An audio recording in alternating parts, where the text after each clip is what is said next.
لا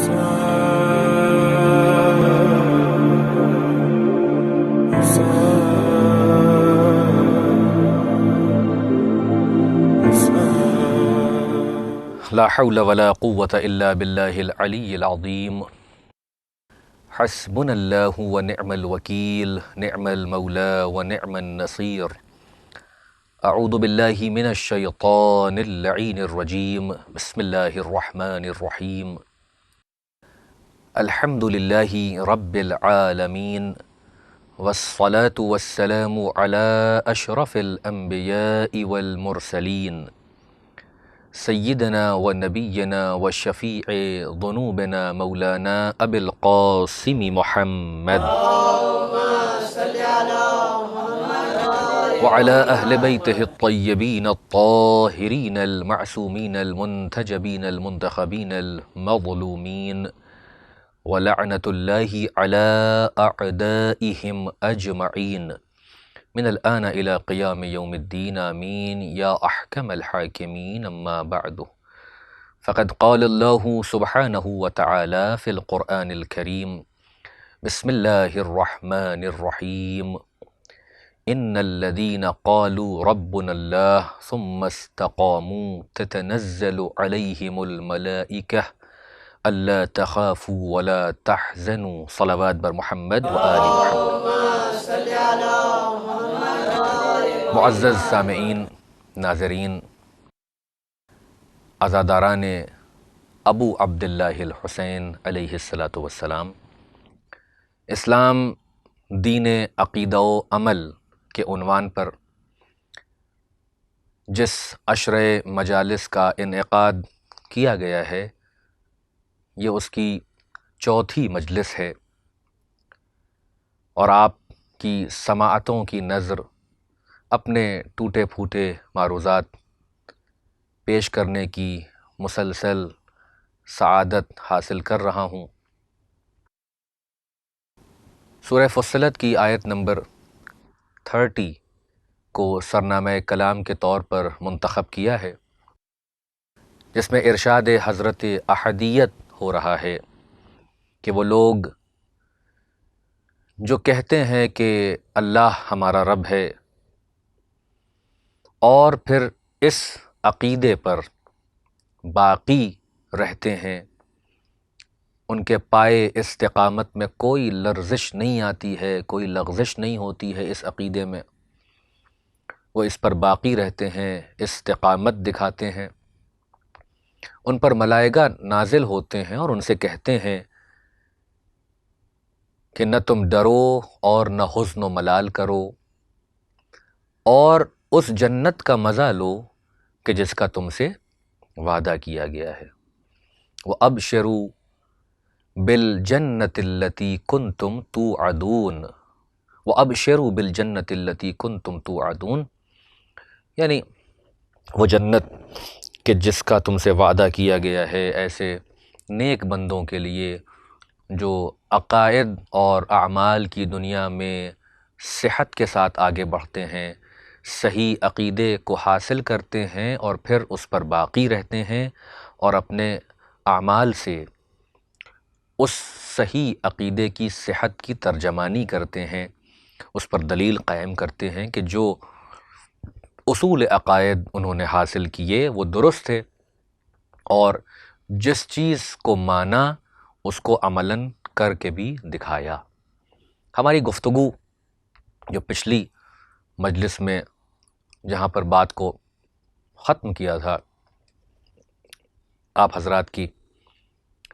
سماعتوں کی نظر کیا تھا، وہ آپ کو معلوم ہوگا کہ ہم اہل بیت اطہار علیہم السلام سے دین لیتے ہیں، ہم نے انہی کی اداؤں کو سے دین سیکھا ہے، ہم انہی کی اتباع کرتے ہیں، ہم سے تقاضا بھی یہی کیا گیا ہے کہ ہم ان کی اتباع کریں، ان کی پیروی کریں، ان سے مودت کریں،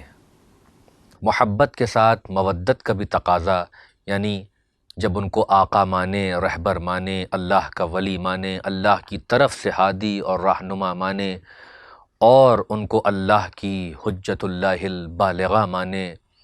اللہ کی عظیم حجتیں مانے،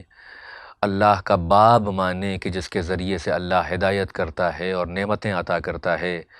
ان کو امام و رہبر و ہادی اور قائد مانے، اور دین کو بقا دینے والا جب مانے تو پھر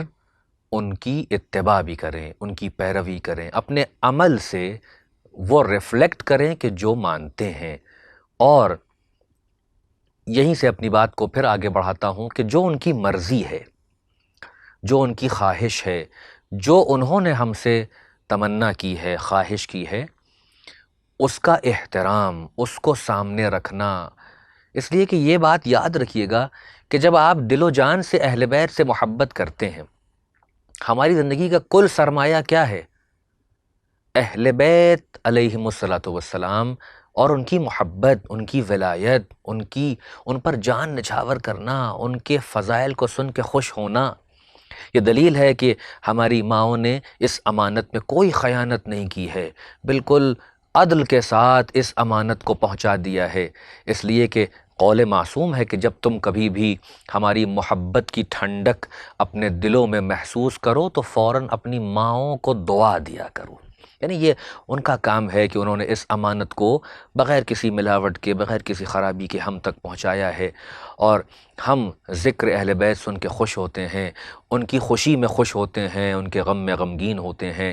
یہ ایام ازا، یہ فصل ازا جس نے ہم کو گھیرا ہوا ہے، جس نے ہم کو زندگی عطا کی ہے، یہ عزاداری جو ہماری پہچان ہے، جس نے ہمیں باقی رکھا ہے، جس نے ہمیں شعور عطا کیا ہے، جس نے ہمیں وجدان عطا کیا ہے، جس نے ہمیں سلیقہ اور طریقہ عطا کیا ہے،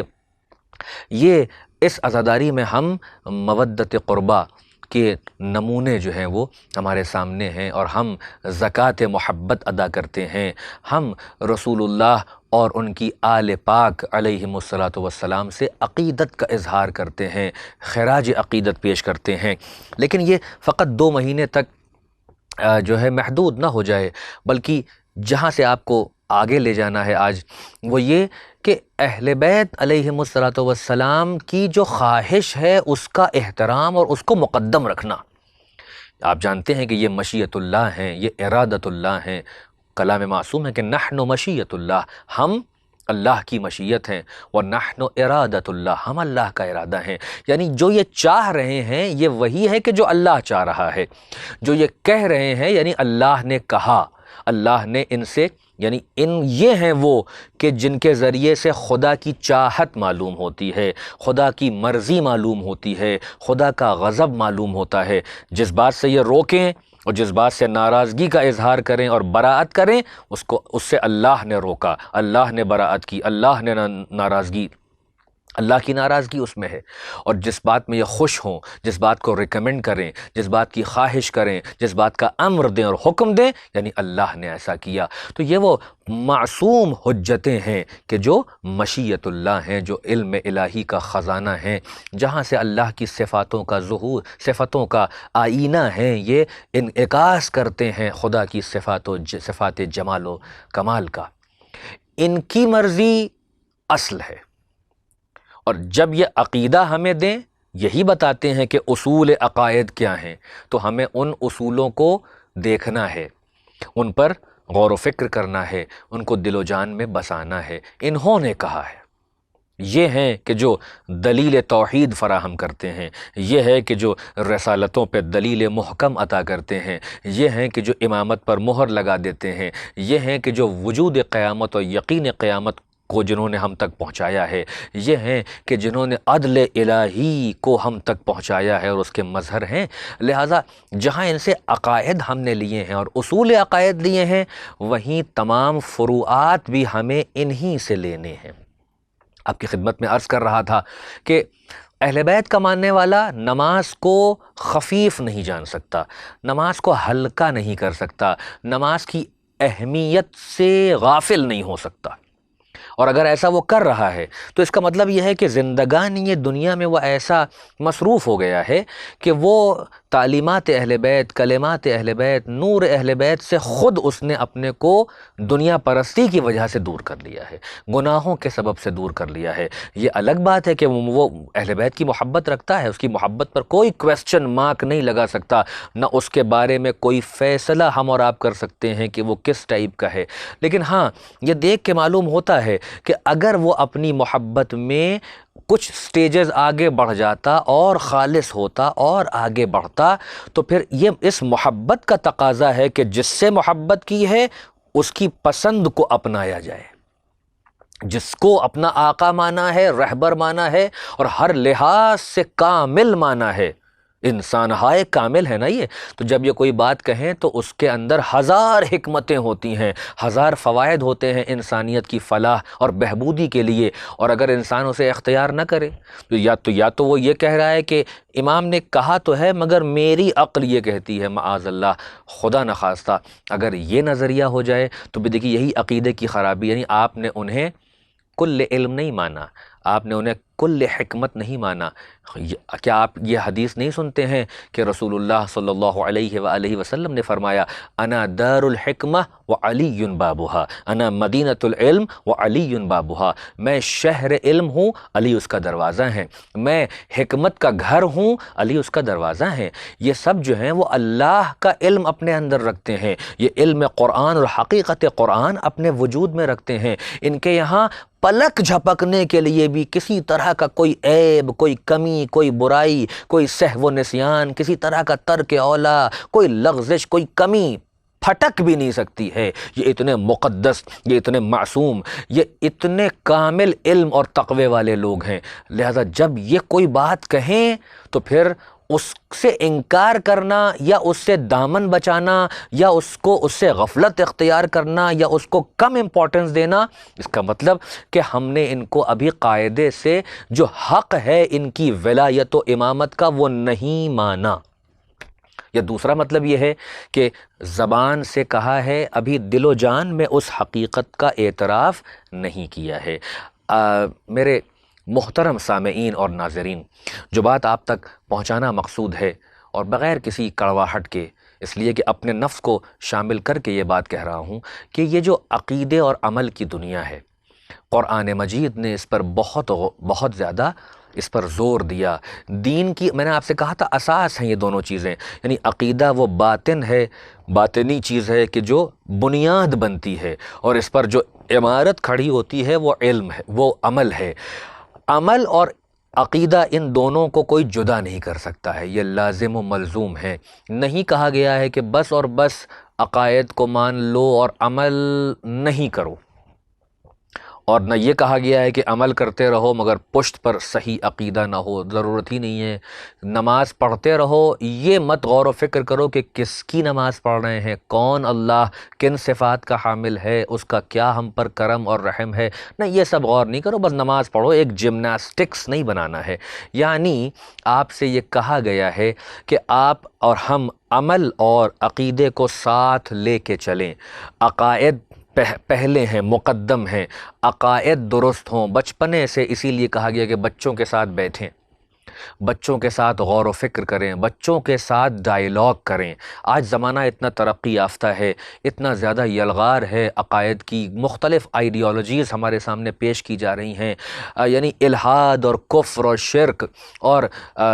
دنیا پرستی اور گناہ کی طرف بلانا اور بے دینی، مختلف سکولز ہیں کہ جو لگے ہوئے ہیں کہ ایک محب اہل بیت کے بچے کو اغوا کر لے جائیں۔ امام نے فرمایا کہ اس سے پہلے کہ غیر اسے اغوا کریں اور اپنے وائرس اس کے ذہن میں ڈال دیں اور اپنی خود ساختہ گمراہ کن باتوں سے تمہارے بچے کو مرعوب کر کے دین سے غافل کر دیں، انہیں ہماری ولایت کا پیغام پہنچاؤ، انہیں ہمارے فضائل سناؤ، انہیں دین کی باتیں بتاؤ، ان کے سامنے عملی طور پر ایسا کردار پیش کرو کہ وہ تمہیں دیکھ کے تمہاری طرف آئیں۔ یعنی اگر خود نماز نہیں پڑھو گے تو بچوں کو نماز کے لیے ترغیب کیسے دلاؤ گے؟ اگر خود مجلس عزا میں نہیں جاؤ گے تو بچوں کو فرش عزا تک لے کیسے جاؤ گے؟ اور کیسے یہ سکھاؤ گے کہ فرش عزا بیٹھنے کا سلیقہ کیا ہے، کس پر رویا جا رہا ہے، کس کا ماتم کیا جا رہا ہے، کون امام حسین، کیا فلسفہ ہے؟ یعنی دین اور عقائد اور اصول اور فروع جو کچھ بھی ہے وہ بچوں کے سامنے ڈسکس کرتے رہو. گھروں کو دیندار بنائیے, گھروں میں اسلام کو رچا بسا دیجئے, گھروں کا ماحول دینی بنائیں. ہر خاص تاریخ پر وہ ولادت کی ہو کہ شہادت کی ہو, ائمہ معصومین علیہم الصلوۃ والسلام کا ذکر کریں. یقین جانیے یہ میں اپنی طرف سے نہیں کہہ رہا ہوں, روایات کے سہارے کہہ رہا ہوں کہ وہ گھر کہ جہاں میاں بیوی بچے یعنی والدین اور ان کی اولادیں اور جو گھر کے افراد ہیں جب وہ مل بیٹھ کر مجلس یا محفل کا اہتمام کرتے ہیں آپس ہی میں, 3 لوگ ہوں کہ 2 لوگ ہوں کہ 5 لوگ ہوں کہ 10 لوگ ہوں, تو وہ گھر جنت کا ٹکڑا ہوتا ہے. اللہ اپنے ملائکہ سے کہتا ہے کہ دیکھو یہ ذکر محمد و آل محمد کر رہے ہیں, جاؤ ان کے پاس, ان کے لیے دعائے خیر کرو, ان پر رحمتوں کو نازل کرو. اور امام نے بھی یہی کہا کہ جہاں کہیں بھی ہو ہمارا ذکر کرو, ہماری تعلیمات کو پہنچاؤ, ہمارے اقوال میں غور و فکر کرو, مومنین تک ہمارے کلام کے محاسن کو, بندگان خدا تک, اگر وہ مسلمان بھی نہیں ہے شیعہ بھی نہیں ہے تب بھی بندہ خدا تو ہے, اس تک ہمارے کلام کو پہنچاؤ, ہماری تعلیمات کو پہنچاؤ, ہمارے اقوال کو, کوٹیشنز کو پہنچاؤ. وہ اس کی خوبصورتی کو محسوس کرے گا اور ہم تک چلا آئے گا. ایک صلوات بھیج دیں محمد و آل محمد پر. عزیزان محترم, بات جہاں سے میں نے شروع کیا تھا کہ یہ عقیدے اور عمل کی جو بات ہو رہی ہے, اس میں پچھلی مجلس میں ہم لوگ نماز تک آئے تھے کہ اہل بیت نے کہا ہے کہ نماز کو ہلکا مت کرو, اور یہ نماز کہاں سے ملے گی؟ یہ نماز اہل بیت سے ملے گی. یعنی نماز کی پشت پر عقیدہ ہے کہ یہ کون سی نماز ہے جو اہل بیت کی محبت کے ساتھ پڑھی جا رہی ہے. یاد رہے اس نماز کو بھی پڑھنا ہے کیونکہ یہ پسندیدہ اور محبوب ترین چیز ہے محمد و آل محمد کی. انہوں نے کہا ہے کہ نماز ہم کو محبوب ہے, قرآن مجید کی تلاوت, اس میں غور و فکر, یہ محبوب ترین چیز ہے اہل بیت کے نزدیک. تو ہم اہل بیت کے ماننے والے ہیں, ہم نے ان کو امیر المؤمنین مانا ہے, مولائے کائنات کو امیر المؤمنین کہا ہے, امام المتقین کہا ہے. ہم نے ائمہ معصومین کو اپنا قائد اور رہبر اور ولی اور خلیفہ بلا فصل رسول اللہ کا مانا ہے. جب ہم نے ان کو سب کچھ اپنا مانا ہے اور سب کچھ ان سے لیا ہے تو ان کی مرضی کو مقدم رکھنا بھی ہمارا فریضہ ہے. اگر انہوں نے کہا ہے کہ نماز کو ہلکا مت کرنا ورنہ ہماری شفاعت تم تک نہیں پہنچے گی, تو ہم کو ڈرنا چاہیے کہ کہیں ہماری زندگی میں احکامات کی کمی تو نہیں ہو رہی ہے. اور جب انہوں نے کہا ہے کہ عقائد کو درست کرو, ہم سے اصول عقائد لو, ہم بتائیں گے کہ توحید کیا ہے, ہم بتائیں گے رسالت کیا ہے, ہم بتائیں گے ولایت و امامت کیا ہے, ہم بتائیں گے قیامت میں کیا ہوگا, ہم بتائیں گے عدل کسے کہتے ہیں. تو ہمیں عقائد بھی انہی سے لینے ہیں, انہی سے اصول لینا ہے اور انہی سے فروع لینا ہے. اب ان کی محبت کے ساتھ,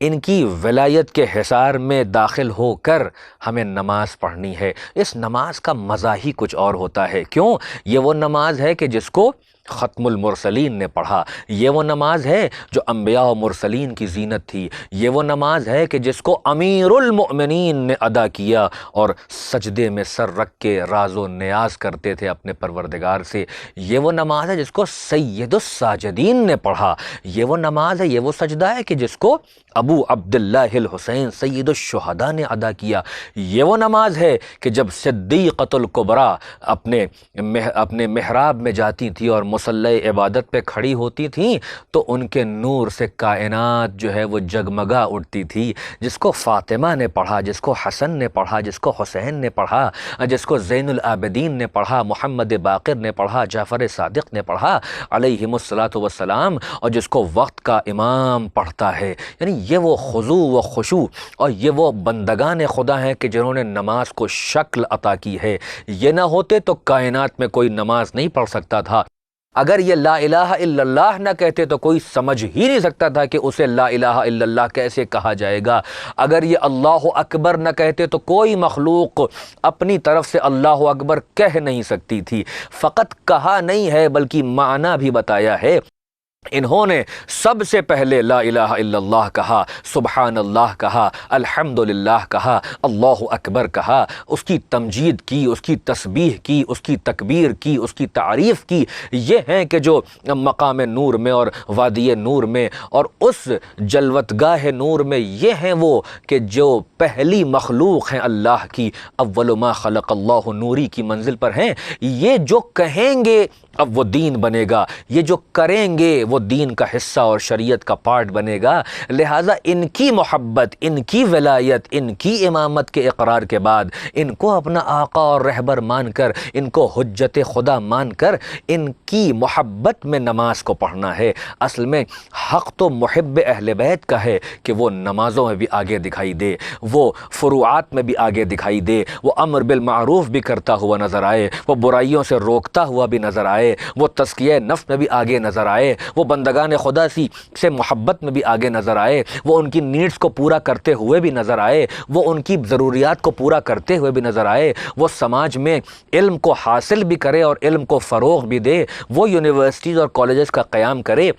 وہ قوم میں تعلیم اور تعلم کا سلسلہ بڑھائے، وہ درس قرآن کو آگے بڑھائے، وہ غور و فکر کرے قرآن مجید میں، وہ پڑوسی کا بھی خیال کرے، وہ ماں باپ کی بھی عزت اور عظمت کرے اور ان کا خیال کرے، وہ بیوی کے حقوق بھی نبھائے، وہ بچوں کی تربیت بھی کرے، وہ اپنے آفس جائے تو اپنے باس کا بھی جو ہے وہ ان کو رسپیکٹ کرے اور آفس کی جو قوانین ہیں اس پر عمل کرے۔ یعنی وہ سب سے اچھا امپلائی بن کے دکھائے، سب سے اچھا سٹیزن بن کے دکھائے، سب سے اچھا ہسبینڈ بن کے دکھائے، سب سے اچھا باپ بن کے دکھائے، سب سے اچھا شوہر بن کے دکھائے، سب سے اچھا بھائی بن کے دکھائے۔ اور جس بھی رشتے میں ہو، وہ بہن کا رشتہ ہو کہ بھائی کا رشتہ ہو کہ بیوی کا رشتہ ہو کہ وہ ماں باپ کا رشتہ ہو کہ بچوں کا رشتہ ہو کہ وہ اور بھی اقربا اور اعزا کا رشتہ ہو یا اس کے باہر وہ نیشنل رشتہ ہو کہ وہ اسٹیٹ کا رشتہ ہو، جس بھی رشتے میں انسان گرا ہے اور جس بھی واک آف لائف میں ہے، جس بھی ڈائمنشن آف لائف میں ہے، اس کا عقیدہ بھی اس کے ساتھ ہے، عمل بھی اس کے ساتھ ہے۔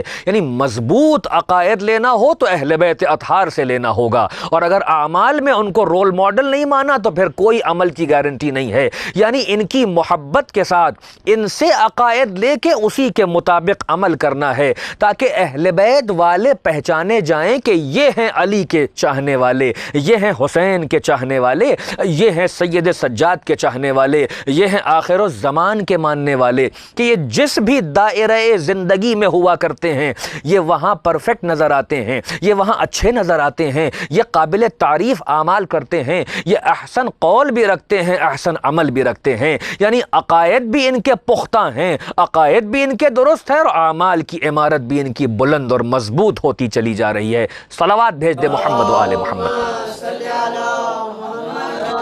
قرآن مجید میں اسی نماز کے سلسلے میں ایک جملہ اور کہہ کے بات کو اگلی منزل تک لے جاؤں کہ جہاں جنت میں جو لوگ ہیں، فی جنات یتساءلون عن المجرمین، سورہ مدثر کی آخری آیات،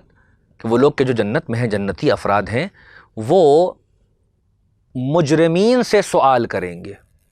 اب دیکھیے ہر جو کلام ہوتا ہے اس کا سیاق و سباق ہوتا ہے، اور اس میں خود آپ انڈرسٹوڈ ایک کانٹیکسچول میننگ ہوتی ہے۔ یعنی یہ جو پوچھنے والے ہیں یہ پوچھیں گے کہ ما سلککم فی سقر، ارے تم جہنم جا رہے ہو؟ یعنی یہ لہجہ میرا ہے کیونکہ آیت کا لہجہ اسی طرح کا استفہامی لہجہ ہے۔ پوچھا جا رہا ہے کہ اچھا، یعنی یہ لوگ آپس میں ایک دوسرے کے ساتھ رہتے تھے، اٹھتے تھے، بیٹھتے تھے، کھاتے تھے، پیتے تھے، ایک دوسرے کے ساتھ گھومتے پھرتے تھے۔ یہ جماعت مومنین تھی کہ جنہوں نے قالوا ربنا اللہ، جنہوں نے کہا کہ اللہ ہمارا رب ہے، ثم استقاموا، پھر اس پر وہ ڈٹ گئے۔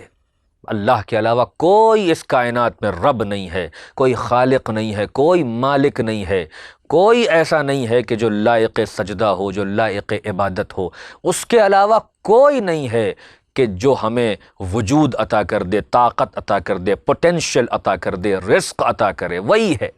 جو مالک ہے، مالک کائنات ہے۔ لہو ملک السماوات والارض، جو زمین و آسمان کی جو عمارت ہے، جو حکومت ہے، جو ملک ہے، وہ سب اس کے قبضے میں ہے۔ وہ ہے اصل بادشاہ کائنات، وہ ہے مالک کائنات۔ ہم نے اس کو مانا ہے، وحدہ لا شریک پروردگار کو، اور ہم اس پر باقی رہے۔ اب جو جنت پہنچے، جنت کی بشارت بھی مل چکی ہے، سرٹیفکیٹ مل چکا ہے کہ تم جنتی ہو۔ اللہ کہہ رہا ہے کہ اپنے ملائکہ سے کہ ان سے کہو کہ تم کو ہم جنت کی بشارت دیتے ہیں جس کا تم سے وعدہ کیا گیا تھا، جاؤ اب جنت کے مزے لو۔ یہ جو ہیں وہ ان مجرمین سے پوچھ رہے ہیں، کیا بات ہے تم جہنم کی طرف جا رہے ہو؟ تم تو بڑا دعوے کرتے تھے زندگی میں، کیا وجہ ہے کہ تم جہنم میں جا رہے ہو؟ یا تو تم جہنم کا انکار کرتے تھے، جہنم کا انکار کرتے تھے، مذاق اڑاتے تھے، اور یا پھر دعویٰ کرتے تھے کہ ہم اللہ کے قریب ہیں، ہم ہی جائیں گے، آج یہ کیا ہو گیا؟ تو وہ جواب دیں گے کہ لم نک من المصلین، ہم وہ ہیں کہ جو نماز نہیں ادا کرتے تھے، نماز کا انکار کرتے تھے، نماز سے دور رہتے تھے، جان بوجھ کے نماز کو چھوڑ دیا کرتے تھے، تخفیف کرتے تھے نماز کی، اس کو خفت کی نگاہ سے دیکھتے تھے، اس کو کوئی اہمیت نہیں دیتے تھے۔ اور ہم وہ ہیں کہ جو بھوکوں کو کھانا نہیں کھلاتے جبکہ ہمارے پاس کھانا تھا۔ قرآن میں بہت سی باتیں، یہ انہی لوگوں کا ڈائلاگ ہے۔ پوچھا گیا کہ تم سقر کی طرف کیوں جا رہے ہو، جہنم کی طرف کیوں جا رہے ہو؟ تو کہتے ہیں کہ ہم وہ ہیں کہ نکذب بیوم الدین، ہم وہ ہیں کہ جو یوم الدین کا مذاق یعنی قیامت کی تکذیب کرتے تھے۔ ہم بازاروں میں بیٹھ کے دین کا مذاق اڑاتے تھے، دینداروں پہ جملے کستے تھے، ہم دیندار جو احکام بجا لاتے تھے، نماز، روزہ، حج، ان سب کا مذاق اڑاتے تھے۔ ہم تو کہتے تھے کوئی قیامت نہیں ہوگی، کچھ سب ڈھکوسلا ہے، نہ جنت ہے، نہ جہنم ہے، نہ کچھ ہے، نہ عذاب ہے، نہ عقاب ہے، نہ سوال ہے، نہ جواب ہے، نہ منکر ہے، نہ نکیر ہے، نہ قبر ہے، نہ برزخ ہے، کچھ نہیں ہے، بس یہی دنیا ہے، کوئی خالق نہیں ہے۔ آج ان سے سوال ہو رہا ہے کہ اہل جنت ان سے پوچھیں گے کہ ما سلککم فی سقر، کیا وجہ ہے کہ تم جہنم کی طرف جا رہے ہو، تم جہنمی ہو گئے ہو، تمہارا مقدر جہنم قرار پایا ہے؟ تو وہ یہی کہیں گے کہ ہم نماز نہیں پڑھتے تھے۔ کیا اسی قرآن میں ایسے لوگوں کا تذکرہ نہیں ہے کہ قرآن کہہ رہا ہے کہ یہ وہ لوگ ہیں کہ جن کو ہم اوندھے منہ جہنم میں ڈال دیں گے، یہ وہ لوگ ہیں کہ جن پر لعنت کی گئی ہے، لعنت ہو نمازیوں پر، اللہ لعنت کر رہا ہے نمازیوں پر، اور تسلا نار حامیہ، اور ہم ان کو اوندھے منہ جہنم میں ڈال دیں گے۔ عاملۃ ناصبہ، یہ وہ لوگ ہیں جو شدت سے عمل کرتے تھے، بہت زیادہ عمل کے اوپر زور دیتے تھے، عمل عمل عمل، اور پھر بھی یہ جہنم میں ڈال دیے جائیں گے۔ فویل للمصلین، لعنت ہو نمازیوں پر، ویل ہے یعنی جہنم کی جو گھاٹی ہے، سب سے نچلی گھاٹی، وہ مصلین کے لیے۔ یہ کون لوگ ہیں بھائی؟ تو آپ جو ہمارا موضوع ہے اسلام، دین، عقیدہ و عمل، آپ یہاں دیکھیں کہ یہ وہ لوگ ہیں کہ جو نماز بہت پڑھتے تھے، روزے بہت رکھتے تھے، رات بھر نماز پڑھ رہے ہیں، دن بھر روزے رکھ رہے ہیں۔ یعنی اگر آپ کو ایک مثال دوں آپ کے ذہنوں کو قریب کرنے کے لیے، تو یہ لوگ وہ ہیں کہ جو خوارج ہیں۔ خوارج کون تھے؟ امیر المؤمنین، امام المتقین، حجت اللہ البالغہ علیہ الصلاۃ والسلام کے خلاف جو تلوار لے کے نہروان میں آ گئے، جو ان کو مولا کائنات کو اپنا امیر مانتے تھے، اپنا خلیفہ مانتے تھے، صفین میں ساتھ ہیں، وہیں سے کٹ گئے، اب نہروان تک آ گئے ہیں اور امام کے خلاف تلوار اٹھا لیا ہے۔ تو اصلاً تو تلوار اٹھا کے اپنے کو باطل کے گروہ میں شامل کر لیا اور اعلان کر دیا کہ حق کے مقابلے میں جو بھی جہاں بھی آ جائے وہ باطل ہوتا ہے۔ اس میں کوئی اف اینڈ بٹ نہیں ہوتا ہے کہ نہیں، حق کے خلاف تلوار بھی اٹھائی ہے، ہم بھی حق پر ہیں، وہ بھی حق پر ہیں۔ دو جگہ حق نہیں ہو سکتا ہے، حق ایک ہی جگہ ہوگا، یا دن ہے یا رات ہے، دن رات ایک ساتھ نہیں ہوتے ہیں، یا دن ہے یا رات ہے۔ آپ کہیے کہ نہیں دن رات ایک ساتھ ہیں، دن بھی ہے رات بھی ہے، سچ بھی ہے جھوٹ بھی ہے، حق بھی ہے باطل بھی ہے، یہ یہاں پر ملاوٹ نہیں ہوتی ہے۔ لا تلبسوا الحق بالباطل، دیکھو حق کو باطل سے ملاؤ نہیں، جبکہ تم جانتے ہو کہ حق کیا ہے اور باطل کیا ہے۔ لہذا جو بھی حجت خدا کے خلاف چلا آئے، جو بھی حق کے خلاف کھڑا ہو جائے، یہ علی کون ہے؟ علی مع الحق والحق مع علی، علی حق کے ساتھ، حق علی کے ساتھ۔ حق ادھر مڑتا ہے جدھر علی مڑتے ہیں، یہ نہیں کہا کہ جدھر علی معاف کیجیے گا، جدھر علی مڑتے ہیں ادھر حق مڑتا ہے، یہ نہیں کہا کہ حق جدھر مڑتا ہے ادھر علی مڑتے ہیں، نہیں، بلکہ حق وہ ہے کہ جو اتباع کرتا ہے علی کا، یہ ہے ذات امیر المؤمنین۔ ان کے خلاف کون آ گئے ہیں؟ یہ خوارج ہیں جو امیر المومنین ہی کو حق پر نہیں مانتے ہیں۔ اور ان کے لیے امام نے کیا ان کی صفات بتائی ہیں؟ یہ دن بھر روزے رکھنے والے، رات بھر نمازیں پڑھنے والے، شب زندہ دار، یعنی نماز تہجد بھی پڑھ رہے ہیں، رات بھر نمازیں پڑھ رہے ہیں، یہ مصلین کی فہرست میں ہیں، دن بھر روزے رکھتے ہیں، ہونٹ ذکر الہی سے پپڑیا گئے ہیں، سجدے کے نشانات ہیں پیشانی پر، اس کے باوجود امیر المومنین کی تلوار نے انہیں نہیں بخشا۔ اور یہی کمال ہے امیر المومنین کا کہ امیر المومنین کے علاوہ کوئی ان پر تلوار اٹھا بھی نہیں سکتا تھا۔ آپ بتائیں اگر آج کے دور میں اتنے متقی پرہیزگار بظاہر نماز رات بھر پڑھنے والے، دن بھر روزہ رکھنے والے آپ کے سامنے ہوں تو آپ کی ہمت پڑے گی انہیں کچھ کہنے کی؟ وہ تو اپنے تقدس کی چادر میں لپٹے ہوئے لوگ ہیں کہ چہرے پہ تقدس کی نقاب پڑی ہوئی ہے، اندر کا شیطانی چہرہ اور مکروہ نفس نہیں دکھائی دے گا، تقدس کی چادر دکھائی دے رہی ہے کہ رات بھر نماز پڑھتے ہیں، نماز شب والے لوگ ہیں، دن بھر روزے رکھتے ہیں، اس کے باوجود علی کی تلوار نے ان کی گردنوں کو کاٹا ہے۔ یعنی بتایا ہے کہ ظاہر پہ مت جانا، عمل کو دیکھ کے یہ نہ سمجھ لینا کہ بڑے اچھے عقیدے والے ہیں، یعنی عقائد کی خرابیاں ہیں جو ان کے عمل کو بظاہر تمہاری نظر میں خوبصورت بنائی ہے مگر باطن میں کھوکھلے اعمال ہیں، یعنی فقط جسم ہے اعمال کے، ان کی روح جو جسم کی ہے یعنی عقائد حقہ وہ اس سے غائب ہے۔ اب مجھے کہنے دیں کہ قرآن مجید نے نمازیوں پر لعنت کر کے بتایا کہ ایک طرف وہ ہیں کہ جو قتل حسین کے درپے ہیں، وہ بھی نماز پڑھ رہے ہیں، وہ بھی روزے رکھ رہے ہیں، وہ بھی اب بظاہر مسلم ہیں اور کلمہ شہادتین ادا کرتے ہیں، ایک طرف وہ ہیں کہ جو عقائد حقہ میں راسخ ہیں کہ جن کو دیکھ کے عقائد کو سیکھا جاتا ہے، ایک طرف ان کے بھی سجدے ہیں، ان کے بھی روزے ہیں، ان کی نمازیں ہیں، اور ایک طرف ایسے ہیں کہ جو نمازیں پڑھ رہے ہیں، روزے رکھ رہے ہیں مگر رسالت کے منکر ہو گئے ہیں، ولایت کے دشمن ہو گئے ہیں، خدا کے نظام کے خلاف چلے گئے ہیں۔ تو ایسے جتنے بھی نماز پڑھنے والے ہیں، روزہ رکھنے والے ہیں، عبادتوں کو انجام دینے والے ہیں، احکامات شرعیہ پر عمل کرنے والے ہیں، اگر ان کے عقائد فرسودہ ہیں، بیکار ہیں، خراب ہیں، اب باطل عقائد ہیں، خراب عقائد ہیں اور صحیح سورس سے نہیں لیے گئے ہیں، تو یہ اپنے اعمال کے حسن کے باوجود بھی بیکار رہ جائیں گے، یعنی اعمال کا ڈھانچہ تو دکھائی دے گا بڑا اچھا مگر وہ بے جان ہوگا، کیونکہ اس کی روح ہے مودت اہل بیت، ولایت اہل البیت، صحیح عقائد۔ جب تک عقائد کی درستگی اور صحت اس میں نہ آ جائے، اعمال جتنے اچھے کر لیے جائیں یہ اعمال اس لائق نہیں ہے کہ یہاں سے اٹھ کے اب بارگاہ الہی میں قبول ہو جائیں۔ اسی لیے اللہ مسلم کے اعمال قبول نہیں کرتا ہے، اللہ متقی کے اعمال قبول کرتا ہے۔ اللہ نے قرآن میں آیت رکھ دی کہ بالتحقیق بس اور بس اللہ متقین کے اعمال قبول کرتا ہے، یعنی یہ کہ فقط اسلام کا لبادہ اوڑھ کر اور بظاہر کلمہ پڑھ کے اگر تم نے نمازوں کو پڑھنا بھی شروع کر دیا، روزوں کو رکھنا بھی شروع کر دیا تو تم بہت خطرناک ہو، جو آج تم کینسر بنے ہو اس اسلامی سماج میں اور دنیا میں جہاں جہاں بھی ہو، کیونکہ اسلام تمہارے حلق سے نیچے نہیں اترا ہے، تم ابھی اسلمنا کی منزل میں ہو، ابھی آمنا کی منزل میں نہیں آئے ہو، اس لیے کہ تم نے دشمنی یہ اہل بیت کو اپنے خمیر میں اتار لیا ہے۔ یاد رکھنا جب تک کہ اہل بیت کی ولایت اور ان کی محبت دلوں میں سما نہ جائے اور ان کی اتباع اور پیروی نہ ہونے لگے، ادھر کتنی بھی اعمال کی عمارت بلند ہو وہ بوسیدہ ہو کے زمین میں دھنس جایا کرتی ہے۔ صلوات بھیج دے محمد و آل محمد پر۔ عزیزان محترم، دامن وقت میں اب زیادہ گنجائش نہیں ہے،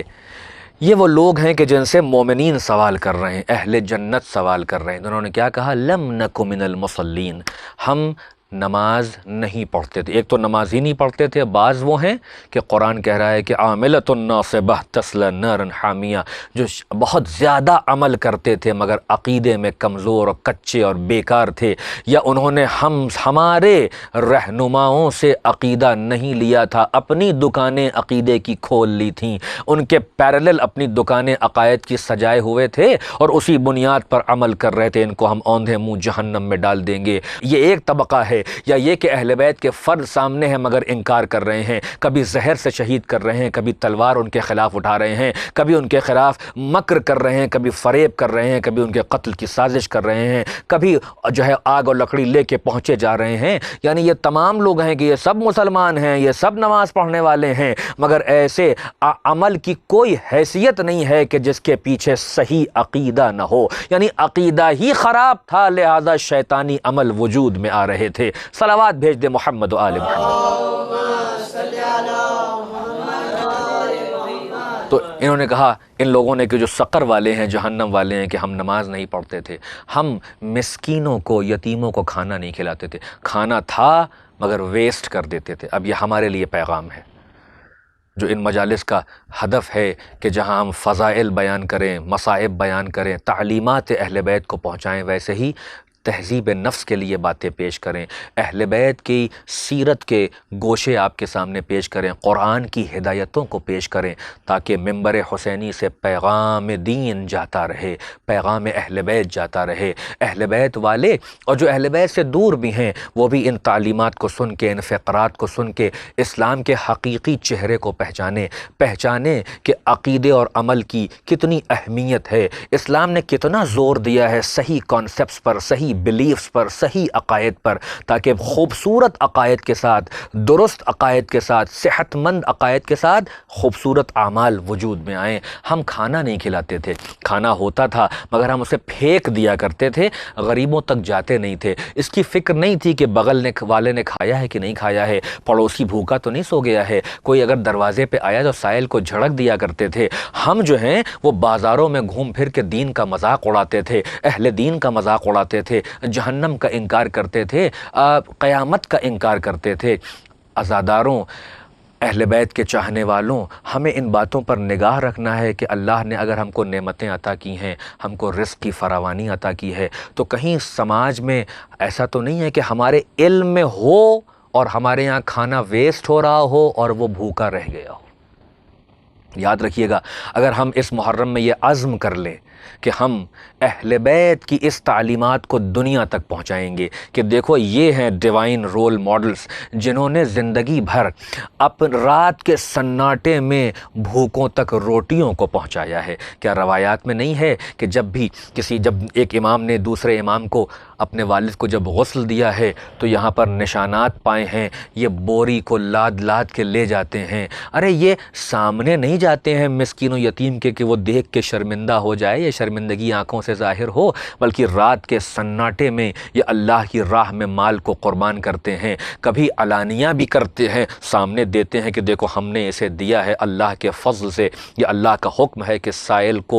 کی مدد کرو، اور کبھی سرًا و علانیہ، اور کبھی چھپ کر رات کے سناٹے میں روٹیاں پہنچاتے ہیں، آٹا پہنچاتے ہیں، گیہوں پہنچاتے ہیں، اب وسائل زندگی کو دیتے ہیں، تاکہ ان کے ماننے والے ان باتوں کو زندگی میں شامل کریں کہ جہاں وہ نمازوں کی پابندی کر رہے ہوں، جہاں وہ روزوں کو شوق سے رکھ رہے ہوں، حب الہی کے لیے رکھ رہے ہوں، تقوی الہی کے لیے روزے رکھ رہے ہوں، نفس کو بہتر بنانے کے لیے روزے رکھ رہے ہوں، مرضی خدا حاصل کرنے کے لیے عبادتوں کو انجام دے رہے ہوں، وہیں ایک یہ بھی عبادت ہے کہ دیکھو بھوکوں کو کھانا کھلاؤ، دیکھو یتیموں کی کفالت کرو، دیکھو بیواؤں کے سر پہ ہاتھ رکھو، دیکھو اگر کوئی بچہ پڑھنا چاہتا ہے، ایجوکیشن چاہتا ہے، اس کے پاس وسائل نہیں ہیں، ریسورسز نہیں ہیں، تو کیوں نہیں اس کی مدد کرتے ہو، اس کی فیس بھر دیتے ہو۔ اگر اللہ نے پیسہ دیا ہے، مال دیا ہے، اور ضروریات سے زیادہ بچتا ہے تو اس کو اس بچے تک پہنچاؤ۔ یعنی سماج میں رہ کر سماج سے غافل نہ ہو جانا، یاد رکھنا اصول اور فروع کو سامنے رکھنا، جتنا اصول کو، جڑوں کو پانی دو گے مودت قربہ سے، اہل بیت کی محبت سے، ان کی معرفت سے، ان کی ولایت کے اندر داخل ہو کر، اتنا یہ پیڑ جوان ہوگا فروع کا، اس کی شاخیں ہری بھری رہیں گی اور اس کی جو ہے برانچز اسٹرانگ رہیں گی۔ یہی اصل اور فرع کا رشتہ ہے، یہی اصول اور فروع کا رشتہ ہے کہ اصول کو پانی دیتے رہو اور فروعات کو مضبوط کرتے رہو، ادھر عقیدے پہ بھی کام کرو اور بہترین اعمال کو بھی انجام دیتے رہو، اس لیے کہ ان کی محبت میں صحیح عقائد کو بھی اپنے اندر لانا ہے اور انہی کی محبت میں ان اعمال کو انجام دینا ہے کہ جس سے وہ راضی اور خوش ہوتے ہیں۔ ہاں عزاداروں، میں نے آپ کی زحمتوں کو تمام کیا۔ یہ وہ ایام ہیں کہ جو ہماری تربیت کے ایام ہیں، ہاں یہ رونے کے ایام ہیں، یہ اس پر رونے کے ایام ہیں کہ جس پر کوئی رونے والا نہیں تھا۔ ہاں اہل بیت اطہار وہ مظلوم کائنات کے ہیں۔ میں ایک جملہ کہہ کے بات کو ختم کر دوں۔ عباس کہتے ہیں کہ حسین معاذ اللہ مجبور تھے کہ جو اتنی بڑی شہادت دینی پڑی۔ ارے یہ تاریخ جو تاریخی اینک لگائے ہوئے ہیں، یہ مادی تاریخ کی اینک ہے، یہ باطن اور روحانی تاریخ تک نہیں پہنچ پا رہے ہیں۔ حسین کو کوئی مجبور نہیں کر سکتا ہے، یہ شہادت خود اختیاری ہے، یہ حسین نے شہادت کو اختیار کیا ہے اور دین کو ضرورت ہے حسین کی، شریعت کو ضرورت ہے حسین کی، ورنہ حسین کے نانا کے جانے کے بعد سے اور حسین کی شہادت سے پہلے جو 50 سال کا وقفہ گزرا ہے، اس میں عقائد اور اعمال میں اتنی دوری لے آئے کہ عمل تو بہت ہو رہا تھا مگر عقائد کو مسخ کر دیا گیا تھا۔ نمازیں تو پڑھی جا رہی تھیں مگر کبھی جمعے کی بدھ کو پڑھائی جا رہی تھی، کبھی 2 رکعت کو 4 رکعت صبح کی پڑھائی جا رہی تھی، کبھی شراب کی قے کر کے امام جماعت نماز پڑھا رہا تھا۔ ارے وہ محارم سے زنا کرتا تھا، ملعون پلید یزید، وہ بندروں کو علماء کا لباس پہناتا تھا، وہ قرآن اور شریعت اور وحی کا مذاق اڑاتا تھا، وہ انبیاء و مرسلین کی توہین کرتا تھا، وہ اللہ کے خلاف، وہ باغی اور طاغی کم وقت وہ سارے کام کر رہا تھا، یعنی وہ دین کے چہرے کو مس کر رہا تھا۔ ارے دین کو پناہ چاہیے تھی تو حسین نے دین کو پناہ دی ہے۔ حسین کسے کہتے ہیں؟ جو دین کو پناہ دینے والا ہے۔ حسین کسے کہتے ہیں؟ جو آدم سے محمد تک اور محمد سے علی اور حسن تک کی تمام کی قربانیوں اور جافشانیوں کو بچانے والا ہے، جو دین کو دوام بخشنے والا ہے۔ لیکن یہ دوام حسین نے اس تمام انحرافات کو دور کرنے کے لیے اور دین کو استقامت عطا کرنے کے لیے، دین کو بقا دینے کے لیے، دین کو جوانی دینے کے لیے، دین کو طاقت دینے کے لیے حسین مظلوم نے مظلومیت کا ہتھیار استعمال کیا۔ حسین جا رہے ہیں دین کو پناہ دینے کے لیے، حسین جا رہے ہیں دین کو بچانے کے لیے، حسین جا رہے ہیں شریعت کو بچانے کے لیے، حسین نکلے ہیں اپنے نانا کی امت کی اصلاح کے لیے، حسین جا رہے ہیں عقائد کی حفاظت کے لیے، ولایت کے قلعے کو دکھانے کے لیے کہ دیکھو یہ قلعہ ولایت ہے کہ جس کا میں تاجدار اور بادشاہ ہوں۔ اگر تمہیں امان چاہیے تو سفینۃ النجات تک چلے آؤ، میں تمہیں امان دے دوں گا، میں تمہاری کشتی کو ساحل مراد تک پہنچا دوں گا۔ ہاں آقا، آپ نے واقعاً ایسا کیا، آپ نے دین کو بقا دے دیا، آپ نے دین کو استقامت عطا کر دی، آپ نے دین کو مسخ ہونے سے بچا لیا، ہر انحرافات کو الگ کر دیا دین سے۔ ارے دین خالص آپ نے عطا کیا، دین حقیقی عطا کیا، مگر آقا ہاں یہ ایسے ہی نہیں ہو گیا۔ ارے آج جو ہم ماتم کرتے ہیں اور بکا کرتے ہیں، اور یہ ایام جو بکا کے ہیں، ارے ہم روتے ہیں کہ آقا ہم کربلا میں نہیں ہیں، ورنہ ہم اپنا خون آپ پر بہا دیتے، اپنی جان آپ پر نچھاور کر دیتے، آگے بڑھ کے آپ کے بچوں کا ہاتھ تھامتے۔ اے آقا، کیا تاریخ نے نہیں دیکھا کہ اس دین کو بقا دینے کے لیے آپ نے علی اصغر کو قربان کر دیا؟ ہائے وہ ننھا سا پھول، وہ گلو نازنی، لیکن کیسا حجت خدا کا فرزند ہے۔ ارے حجت خدا کے فرزند نے حجت کو تمام کیا۔ ہمک کے حسین کے ہاتھوں میں تیر سہشو توبہ کو گلے پہ لے لیا، نصرت کا حق ادا کیا۔ ہاں آقا، عباس دلاور نے بازو کٹائے، ارے اون و محمد قتل ہوئے، ارے قاسم زندگی میں پامال ہو گئے، ارے علی اکبر کا سینہ چلنی ہو گیا۔ آقا ارے جون قتل ہوئے، حبیب قتل ہوئے، مسلم قتل ہوئے، ارے سب چلے گئے۔ آقا دین کو دوام آپ کے خون نے بخشا ہے۔ اجرکم علی اللہ، اجرکم علی اللہ۔ ہاں آزاداروں، میں دو جملے اور زحمت کو تمام کیا۔ ارے اس دین کو خون حسینی نے سینچا ہے، اس دین کو اصحاب حسینی نے اپنے خون سے سینچا ہے۔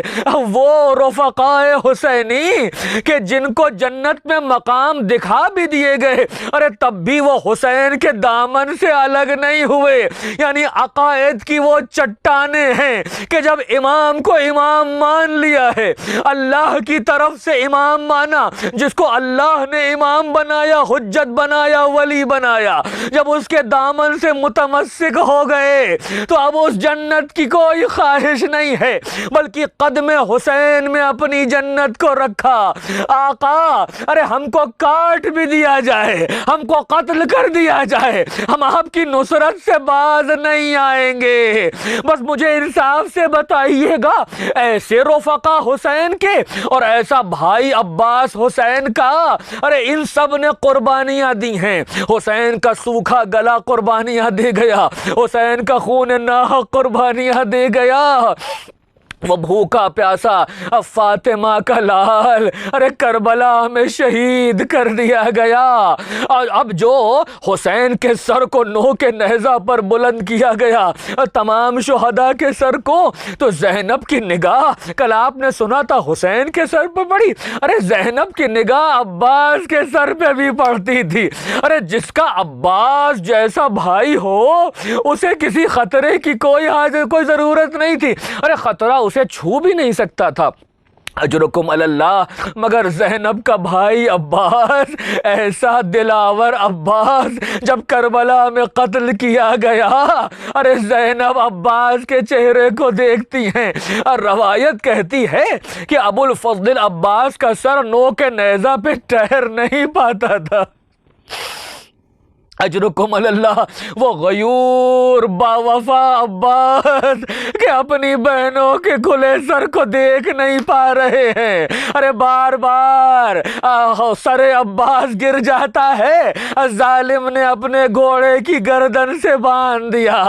عجب نہیں کہ زینب نے فریاد کیا ہوگا، اے بھیا عباس، ارے جب تک تم زندہ رہے کسی کی مجال نہیں تھی کہ زینب کی طرف نگاہ اٹھا کے دیکھ لے۔ اے بھیا جب سے تم شہید ہوئے اور میرا حسین گیا دنیا سے، اے بھیا ارے ہماری پشت کو کوڑوں سے فگار کر دیا گیا، ہماری چادروں کو چھینا گیا، ہمیں کوفے کے بازار میں پھرایا جا رہا ہے، ظالم تماشا دیکھنے آئے ہیں، تمہاری مائیں بہنیں تماشائی بنی گئی۔ اجرکم علی اللہ، الا لعنت اللہ علی القوم الظالمین، فسیعلم الذین ظلموا ای منقلب ینقلبون، انا للہ و انا الیہ راجعون۔ ماتم حسین۔